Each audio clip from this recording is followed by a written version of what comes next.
I had always looked forward to Father's Day, not for gifts or attention, but for the chance to see Emily and share a quiet moment together. I remembered how she was as a little girl, running into my arms after school, her laughter filling the house. Those memories made the anticipation sweeter, even after my wife passed.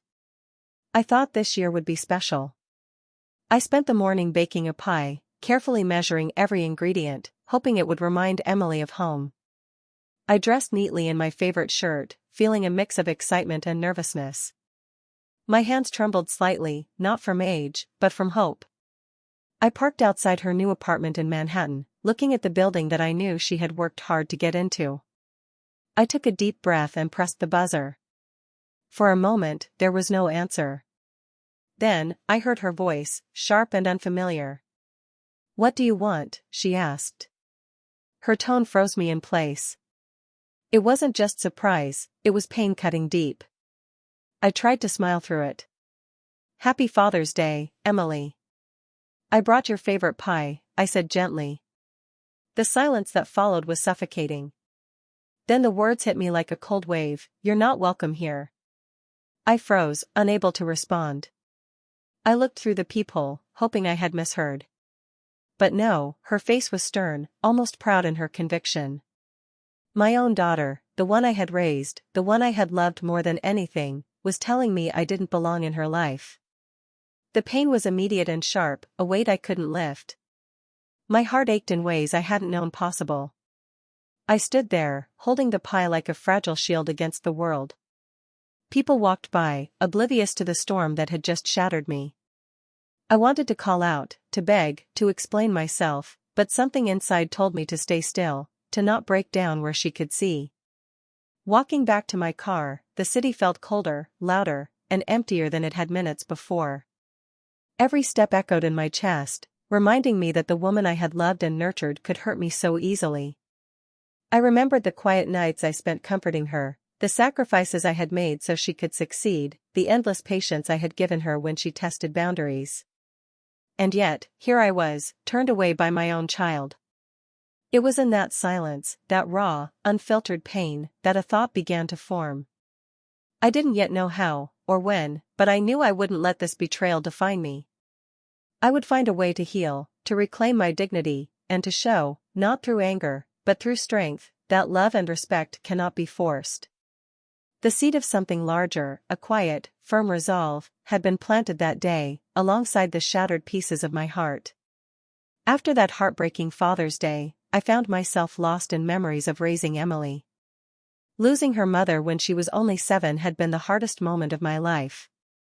I remember holding her small body in my arms, promising her that I would always be there, no matter what. Those promises weren't easy to keep. I worked long hours to pay the bills, came home exhausted, and still made time to help with homework, attend school events, and read bedtime stories. Every decision I made was with her in mind. I didn't want Emily to feel the absence of her mother too deeply, so I tried to fill both roles as best I could. I cooked her favorite meals, helped her pick out clothes for school dances, and stayed up late when she had nightmares. I remember the nights I sat on her bedroom floor, listening while she cried about friends, homework, or fears she couldn't put into words. I thought I was doing the right thing, giving her everything I had. But as Emily grew older, I started noticing changes. She became independent, of course, but also increasingly demanding. She wanted more than I could always give. Birthday presents became lists of expensive items. Small favors turned into expectations. If I couldn't immediately answer a text or pick her up, she would sigh or roll her eyes. At first, I brushed it off as teenage moodiness. But over time, the pattern grew. Ignored calls, sharp words, and dismissive tones became regular. I learned not to take it personally, but it still stung. I tried talking to her calmly, reminding her that love and respect go both ways. She would apologize for a moment, then return to the same behavior. I wondered if I had done something wrong, if I had failed to teach her the lessons I valued most. I never imagined that the daughter I poured my heart into would one day look at me and treat me as a stranger. Even in those moments of disappointment, I never stopped loving her. I reminded myself that growing up is complicated, that children sometimes test boundaries to understand the world. I forgave her quickly, thinking that patience and understanding would guide her back. But each slight, each dismissive word, left a mark that I couldn't erase. I began to realize that love alone wasn't enough to protect me from being hurt. As I reflected, the thought that shook me most was this: I had given everything I had to raise her, yet she had no hesitation in shutting me out. Not as a child testing limits, but as an adult deciding I wasn't welcome. I had never expected this. I never imagined that the daughter who once clung to me for comfort would one day say the words that broke me. And that realization, painful as it was, planted the seed of resolve in me.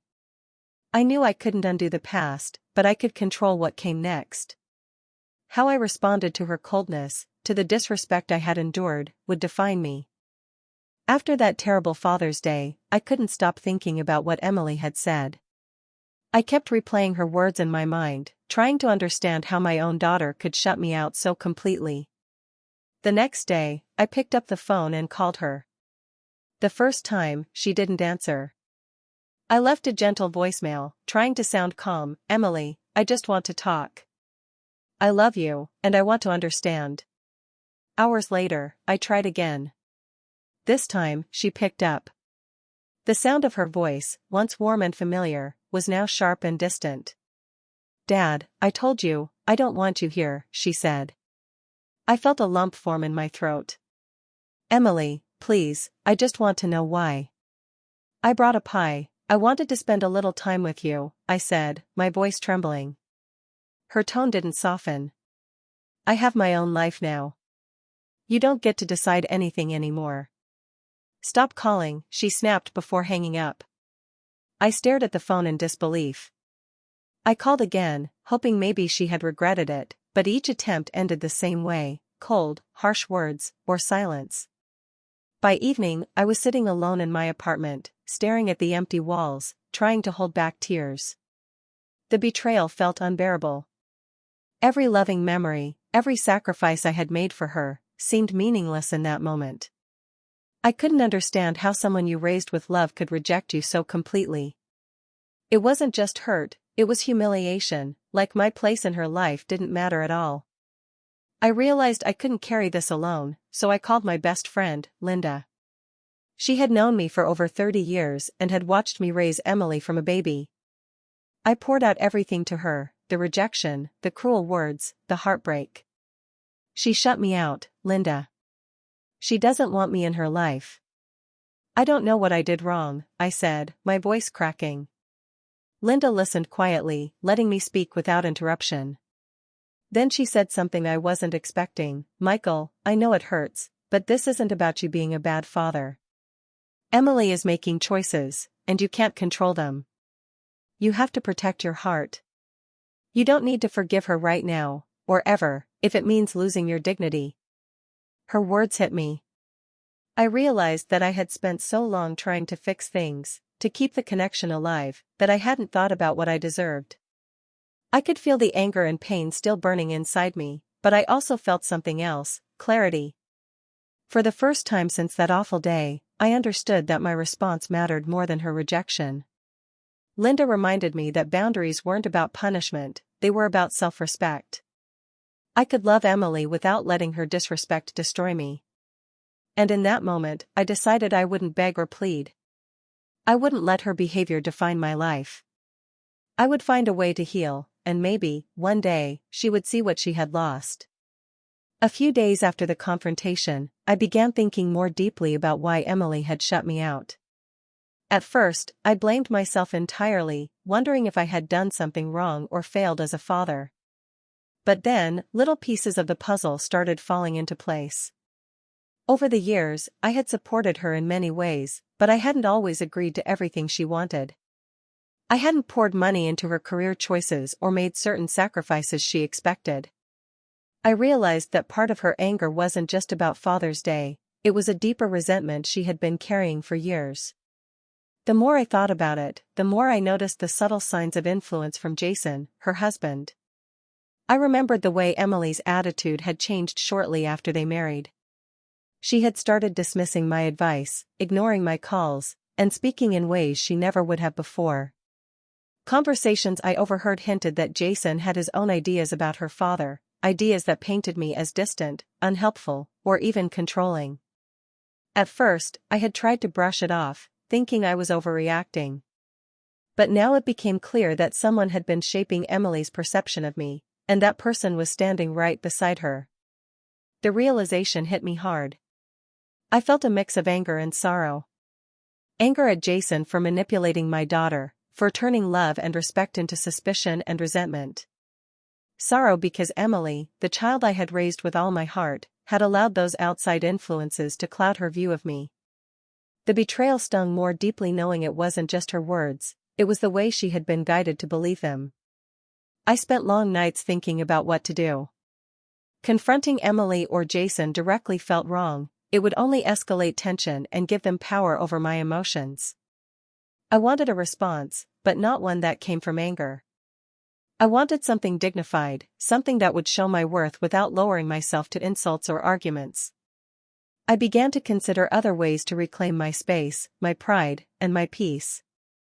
The more I reflected, the more I understood that this wasn't just about one hurtful day. It was about years of misunderstanding, of unspoken expectations, and of influence from someone who didn't truly respect me. I realized that to truly move forward, I needed to focus on myself, my happiness, my life, and my dignity, rather than trying to force Emily to see the truth. I started imagining a future where I could live fully without waiting for her approval. The pain remained, but now it was paired with a quiet determination. I wasn't going to beg, I wasn't going to plead, and I wasn't going to let anyone diminish the life I had built for myself. Instead, I would plan a response that was subtle but powerful, one that proved respect and love cannot be demanded, only earned. For the first time since that Father's Day, I felt a small spark of control return. The betrayal had hurt, yes, but it had also given me clarity. I was ready to turn the pain into purpose, to find a way to show that dignity and patience could speak louder than anger. After realizing the truth about Emily and Jason, I decided to step back and focus on myself. The constant pain and anger had drained me, and I knew I couldn't let it take over my life. I started small, making changes that were just for me. I began walking every morning in the park, feeling the sun on my face, listening to the city wake up. I started paying attention to my health, cooking better meals, and finally sleeping through the night without feeling weighed down by anxiety. Volunteering became a part of my routine. I joined a local charity that helped underprivileged kids with tutoring and mentorship. There was something healing about giving without expecting anything in return. The children's laughter reminded me of Emily when she was little, and for the first time in weeks, I felt genuine joy again. Helping others made me feel capable and needed, and slowly, the anger in my chest began to ease. I also reached out to old friends I hadn't spoken to in years. We shared coffee, memories, and stories about life, laughing over small things that once seemed so unimportant. These conversations gave me perspective. I realized that life had more to offer than focusing on someone who had rejected me. I even picked up old hobbies I had abandoned, like woodworking and painting. The sense of accomplishment from these small projects reminded me that I could create and build for myself, not for anyone else's approval. Meanwhile, Emily began to notice my absence. I stopped calling, stopped visiting, and stopped trying to explain myself. I heard from mutual acquaintances that she had asked about me a few times, her tone tinged with guilt and confusion. She didn't reach out directly, and I didn't expect her to. Part of me wondered if she even realized how much she had hurt me. But I didn't allow that thought to consume me. Instead, I focused on living fully, letting my life speak for itself. I noticed that resisting the urge to retaliate brought a quiet sense of power. I didn't yell, I didn't confront, and I didn't argue. Each day I thrived without her validation, each smile, each small success, became its own form of victory. Slowly, I felt the beginnings of true revenge, not through cruelty or punishment, but through dignity, happiness, and self-respect. The more I invested in myself, the more Emily's absence lost its sting. The seed of ultimate revenge was planted quietly in those weeks. I realized that the best way to respond to betrayal wasn't with anger, but by showing that life could go on, that I could be fulfilled, and that my worth wasn't tied to anyone's approval, not even my daughter's. Every moment I spent laughing, helping, or creating felt like a quiet triumph, proof that my happiness didn't depend on her, and that my life had value beyond the pain she caused. And for the first time since that awful Father's Day, I felt a sense of control returning, a calm, patient strength that promised a future where I would be whole, respected, and content. A few months after rebuilding my daily life, I received unexpected news. A distant relative I had barely known had passed away and left me a small property. At first, it felt strange to inherit something from someone I barely remembered, but I soon realized it was an opportunity, a chance to take control of my life in a new way. I decided to use it wisely, turning it into a small business venture. Emily's husband, Jason, had always dismissed certain ideas I had about investments as not important or a waste of time. I remembered his words clearly and, quietly, I decided to prove that success didn't need his approval. I started small, renovating the property and turning it into a rental and event space. I handled the details myself, learning along the way, and slowly the business began to grow. What amazed me most wasn't just the money, but how much confidence I started to regain. Every decision I made successfully, every tenant satisfied, every small milestone achieved, reminded me that I was capable, independent, and strong.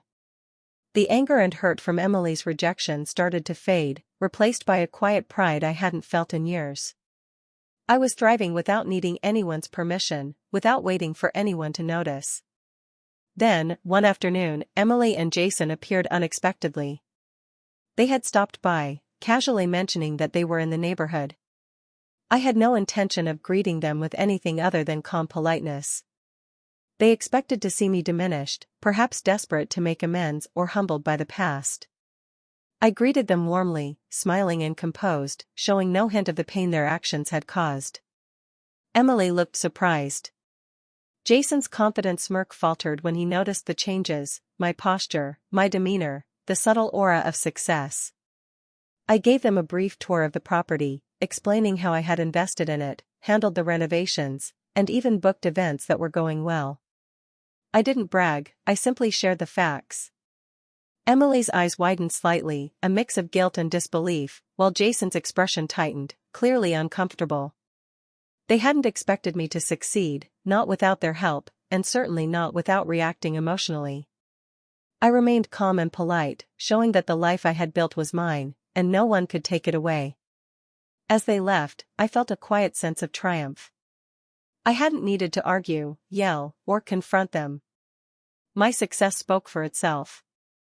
I had taken the hurt, the betrayal, and turned it into something that gave me independence, pride, and confidence.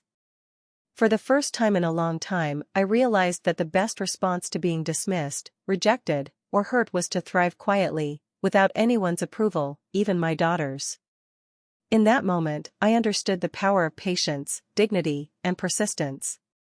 Emily and Jason had expected weakness, but they had found none. And that, I realized, was far more satisfying than any argument or revenge. A year had passed since that terrible Father's Day, and the date was coming around again. I felt a quiet sense of anticipation, but this time it was different. I wasn't nervous, and I didn't feel hurt in the same way. My life had changed, I was busier, healthier, and more fulfilled. I had friends, hobbies, and a business that I was proud of. The old pain still lingered, but it no longer controlled me. That morning, I received a message from Emily inviting me to her Father's Day dinner. I read it carefully and then put my phone down. There was a small part of me that felt the old urge to rush over, to beg for a chance to be included, but I ignored it. Instead, I wrote a short, polite note, "Thank you for the invitation. I hope you have a wonderful evening. I am spending today quietly reflecting and enjoying some time for myself." I sent it without hesitation. I knew exactly how my response would feel to them. They had expected me to plead, to apologize, or to try to repair what they had broken. Instead, my calm, polite note carried no desperation, no guilt, and no need for approval. I could almost imagine Emily reading it, her brow furrowing in confusion, and Jason realizing that his influence over her no longer mattered. I spent the day walking through the park, visiting a few local shops, and stopping at a cafe I had recently discovered. I smiled at strangers, enjoyed a pastry I had never tried before, and even called an old friend just to chat. Every moment of my day reminded me that my happiness didn't depend on anyone else, not Emily, not Jason, not even family expectations. I was free to enjoy life on my own terms. Meanwhile, I heard through mutual friends that Emily and Jason had discussed my note. They were stunned, unsure how to react. Emily's words were said to be quiet, almost hesitant, and Jason looked frustrated and surprised. They had expected my presence to validate their sense of power, to make me feel small, but I didn't. My joy and confidence were untouched. The realization, I imagine, hit them slowly. Their actions hadn't hurt me. In fact, their rejection and cruelty only revealed their own flaws and insecurities. They had tried to shame me, manipulate me, and control my feelings, but I refused to give them that satisfaction. The emotional sting was mine no longer, it belonged to them, and they could feel it. That day, I understood something deeply important: revenge isn't always loud or aggressive. Sometimes, it's quiet, composed, and unseen. It's thriving in your own life while leaving those who hurt you to face their own failures. I spent that Father's Day with a light heart, a full mind, and a peaceful spirit. I had turned betrayal into strength, and no one could take that away from me. A few months after that second Father's Day, life brought an unexpected source of joy. Emily's younger cousin, Sophie, had been struggling at school and at home. She was smart and kind, but life hadn't been easy for her. Her parents were busy with work, and she didn't have many people she could turn to for guidance. When I learned about her situation, I offered to help. I didn't think about Emily or Jason, my focus was simply on giving Sophie the support she needed. I started spending time with Sophie, helping her with homework, giving advice, and teaching her small life skills I had learned raising Emily. At first, she was shy and hesitant, unsure if she could trust an adult so completely. But slowly, she began opening up, asking questions, seeking guidance, and sharing her dreams with me.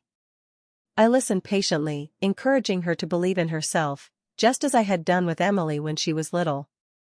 Sophie's admiration for me grew quickly. She looked at me not just as a relative, but as someone who genuinely cared, someone she could count on. Seeing her bright smile, her eager questions, and the way she lit up when we accomplished small goals together brought warmth back into my life. It reminded me of the joy of being a father, of nurturing someone without expecting anything in return. I hadn't realized how much I had missed that sense of purpose and connection.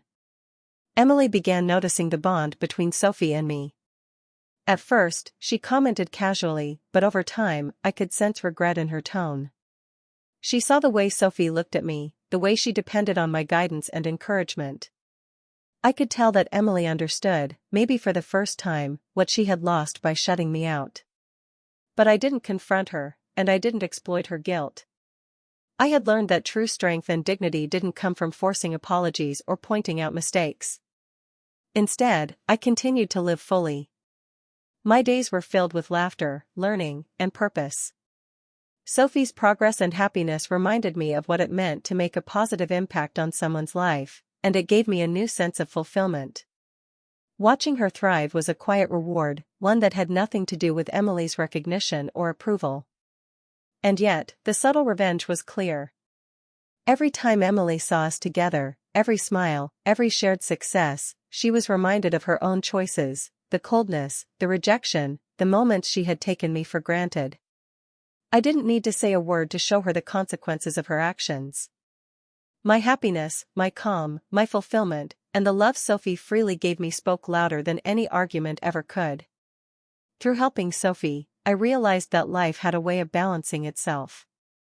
Betrayal had caused me pain, yes, but it also guided me to this unexpected joy. And in the quiet of that happiness, I finally understood the true meaning of victory. It wasn't revenge through anger or punishment. It was living fully, with love and dignity, while others were left to see what they had lost. One evening, I decided to host a small dinner at my apartment. I invited a few close friends and, of course, Sophie, who had become like a granddaughter to me. I carefully prepared the meal, not to impress anyone, but to enjoy the company of people who truly mattered in my life. The atmosphere was warm and relaxed, filled with laughter, conversation, and the quiet joy of being surrounded by love and respect. Emily didn't know about the dinner, and I didn't intend for her to. Yet, as often happens in families, news traveled. She found out that I had hosted a gathering without her. At first, I sensed curiosity, then something more, hesitation, maybe even regret. People she knew casually mentioned how cheerful and composed I seemed, how Sophie looked up to me, and how much respect my friends had for me. I imagined her realizing that my dignity and the life I had built had earned admiration and love, even without her presence. I didn't need to tell her anything, the image alone would speak volumes. She was seeing the result of her own choices reflected back at her, my calm, independent life thriving despite the hurt she had caused. Jason, too, had to confront his own miscalculations. He had assumed I would be angry, desperate, or pleading for acceptance, but that wasn't the case. Watching me host the dinner and seeing the ease and respect with which I carried myself forced him to recognize something important: my life didn't depend on his approval or influence. My worth and happiness were entirely my own. As I moved through the evening, laughing with friends and sharing small stories, I felt an overwhelming sense of peace. The anger and pain from the past year no longer had a hold on me. I realized that true revenge doesn't come from cruelty, yelling, or trying to humiliate someone else. Revenge comes in many forms, and sometimes the most powerful is the quiet one, the life you build while keeping your dignity intact. Seeing Sophie smile, knowing she looked up to me, and feeling the warmth and respect from my friends reminded me that love and fulfillment can't be forced, only nurtured. That was my real victory. I didn't need Emily to acknowledge it, and I didn't need Jason to understand it fully. The joy, respect, and purpose I had cultivated were mine, untouched by anyone else's opinions or actions. By the end of the evening, I reflected on how far I had come. The betrayal that had once crushed me had led to growth, resilience, and a renewed sense of self. I had learned that dignity is a form of power and that true revenge is not about hurting others, but about rising above the hurt and living fully. Emily and Jason's missteps were clear, and yet I didn't have to say a word. My life was already speaking, loud and steady, for itself. For the first time in years, I felt complete, not because Emily acknowledged me, but because I had built a life that no betrayal could touch, and no cruelty could diminish. A few weeks after that quiet dinner, Emily reached out. Her message was short and hesitant, almost as if she were testing the waters. She wanted to meet and talk. When she arrived at my apartment, I could see the nervousness in her eyes, the guilt that had been growing over the past months. She spoke carefully, choosing her words as if each one mattered, and I realized she was attempting a fragile reconciliation. I listened quietly, letting her speak without interrupting. She apologized in her own way, explaining her feelings, admitting she had been influenced by Jason, and acknowledging the hurt she had caused. She said she hadn't realized how much her words and actions had impacted me, and that she wished she had handled things differently. For a moment, it was tempting to let old emotions take over, to express all the pain I had carried, but I didn't. Instead, I acknowledged her feelings calmly. I told her that I understood she was coming from her own experiences and pressures, but I also made it clear that respect had to go both ways. I explained that love could not come at the cost of my dignity, and that certain boundaries were necessary to protect myself. My voice was steady, firm, but not unkind. I didn't need her approval or her apology to feel validated. Emily seemed to absorb my words slowly. I could see that she recognized the change in me, the quiet strength, the independence, the life I had built without her acknowledgement. She realized that I was no longer the father who would beg or plead for inclusion.